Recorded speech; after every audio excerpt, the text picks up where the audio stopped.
خبر شامل کرتے ہیں پسنی سے۔ ہمارے بیورو چیف سجاد محمد علی کی رپورٹ کے مطابق پسنی اور گوادر کے معروف ٹرانسپورٹر اور الہادی موورز اینڈ گڈز ٹرانسپورٹ کے مالک لالا فتح علی گورگیج کے بھتیجے رضوان برکت فرزند برکت علی کا نکاح آج بعد نماز عشاء مسجد عثمان غنی فش ہاربر کالونی پسنی میں منعقد ہوا۔ رضوان برکت کا نکاح نیک اختر جو کہ دختر جاوید غلام رسول ہیں کے ساتھ قاضی وسیم نے پڑھایا۔ اس پرمسرت تقریب میں سینکڑوں افراد نے شرکت کی۔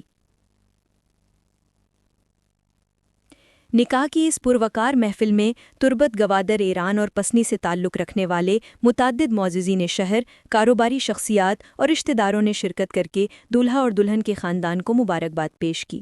تقریب کے اختتام پر شرکاء میں مٹھائیاں تقسیم کی گئیں۔ اس موقع پر الہادی موورز اینڈ گڈز ٹرانسپورٹ کے مالک لالا فتح علی گورگیج نے نکاح میں شرکت کرنے پر تمام معززین شہر کا تہہ دل سے شکریہ ادا کیا۔ بلوچستان بھر کی تازہ ترین خبروں سے باخبر رہنے کے لیے وائس آف مکران چینل کو یوٹیوب پر سبسکرائب کریں، فیس بک، انسٹاگرام، ٹک ٹاک پر فالو کریں تاکہ آپ سے کوئی خبر رہ نہ جائے۔